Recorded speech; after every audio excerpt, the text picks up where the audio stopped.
มาพุทธมาปล่อยที่สิ่งที่มันอึดอัดอยู่ในใจมาตลอดมาเมื่อนี้ก็เพื่อนลานเอามาเจ้าตีใจแห้ง ใจในนั้นอยู่ก็น่าจะได้300,000 บาท ขันหลานผู้นี้บอกเอามานี่ก็คือสีลำบากเกินบนเฮานี่แต่ว่าด้วยแต่ก็สู้ไปอดกันไว้ดิ้นรนไปนี่แหละเพื่อจะให้มันหลุดพ้นจากปัญหาดังกล่าวเนาะ พี่น้องเอ้ยน้ำตาสิไหลนำจากสิว่าจังใดจากสิว่าดีใจจากสิว่าภูมิใจหลายสิ่งหลายอย่างอยู่ใน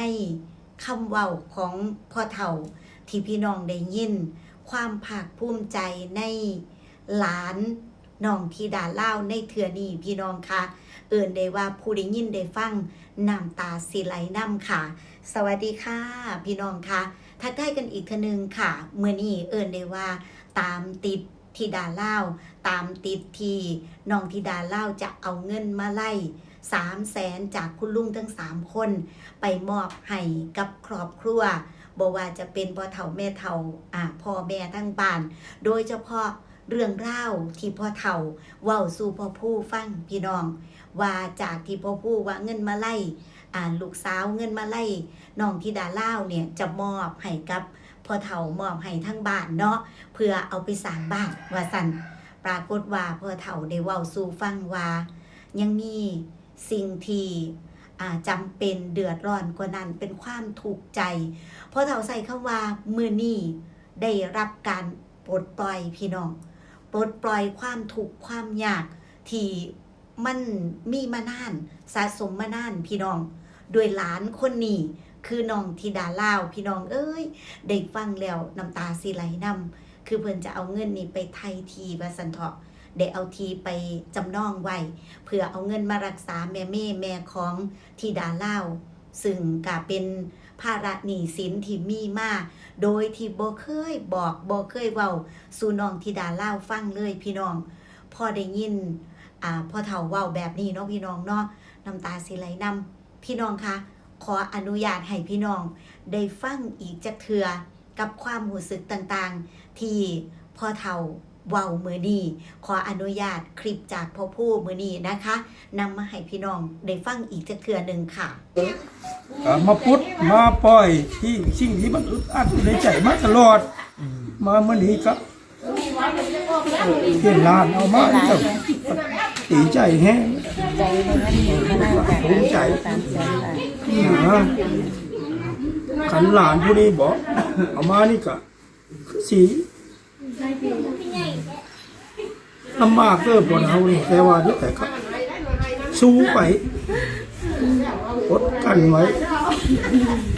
ดิ้นรนไปนี่แหละเพื่อจะให้มันหลุดพ้นจากปัญหาดังกล่าวเนาะ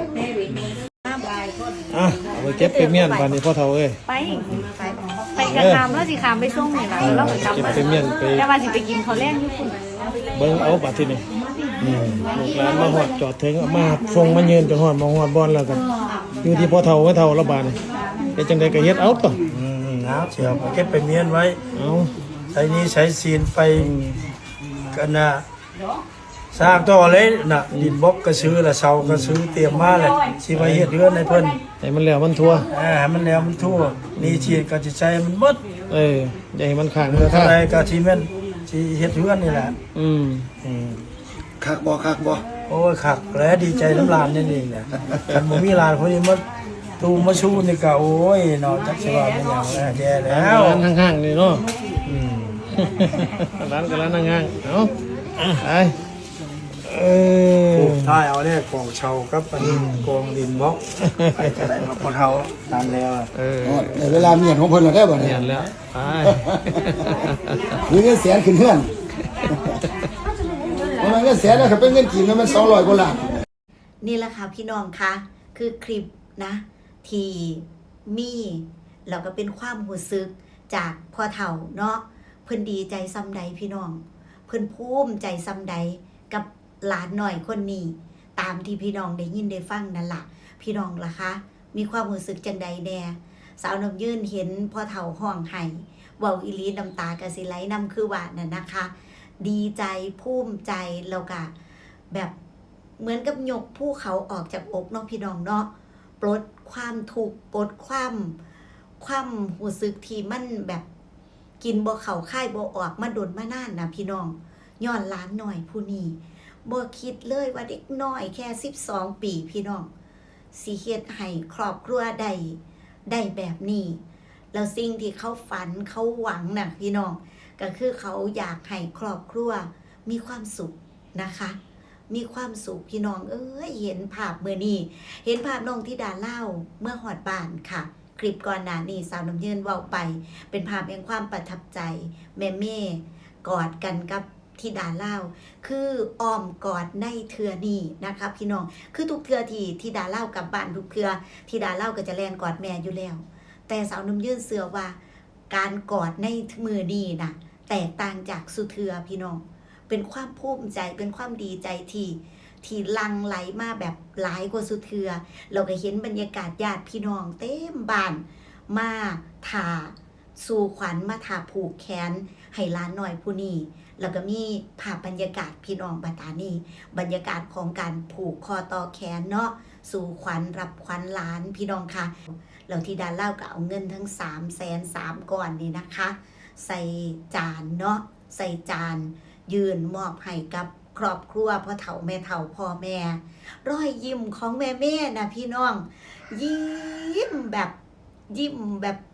เหมือนกับยิ้มแบบมีความสุขแข้งคือแม่เป็นคนยิ้มอยู่ตลอดคือกันกับที่ดาเล่าเด้เท่าที่เห็นน่ะแม่จะยิ้มบ่ว่าสิเว้าหยังบ่ว่าเฮาจะบ่ว่าจะคุยหยังก็ตามกับลูกกับหยังแม่จะยิ้มอยู่ตลอดแล้วมื้อนี้แม่ยิ้มแบบสดใสแห้งพี่น้องเราเป็นความภาคภูมิใจของครอบครัวแห้งนะคะนี่เงิน3กำปั้นที่ว่านี่เนาะยกมอบให้แล้วก็มาเห็นนั่นล่ะที่ว่าพ่อเฒ่าเว้าถึงความรู้สึกต่อหลานมื้อนี้ความรู้สึกต่างๆมื้อนี้พ่อเฒ่าถึงกับน้ำตาอาบแก้มเลยนะพี่น้องไหลออกมาเลยนะน้ำตาไหลด้วยความดีใจเด้ค่ะพี่น้องดีใจภูมิใจกับหลานหน่อยคนนี้แห้งนะคะพี่น้องตามที่เฮาได้ยินได้ฟังไปเนาะถือว่าเป็นข่าวน่ายินดีอีหลีกับน้องธิดาเล่ากับครอบครัวค่ะแล้วก็ทางด้านของบ้านศรีวิไลพ่อปู่แม่พึ่งเนาะเป็นความภาคภูมิใจของสุคนวาสันเถาะกับเด็กน้อยคนนี้พี่น้องค่ะสุดยอดอีหลีค่ะน้องค่ะเห็นภาพบรรยากาศมองนี้ดีใจแห้งบอกสู่กันฟังพี่น้องมีความรู้สึกอีหยังจังใดมื้อนี้ก็คอมเมนต์ไว้แล้วกันเนาะรวมแสดงความยินดีมื้อนี้สาวน้ำยืนได้ว่าตามติดแห้งนะพี่น้องเรื่องนี้ตามติดกับน้องธิดาเล่าภูมิใจดีใจกับน้องธิดาเล่ากับครอบครัวกับพ่อปู่แม่พึ่งเนาะกับบ้านศรีวิไลอีหลีพี่น้องค่ะเอาละขออนุญาตเนาะเว้าหลายๆคลิปในเด้อมื้อนี้เด้อติดตามกันไปอยู่ดีมีแห้งหักแพงแบ่งปันค่ะสวัสดีค่ะ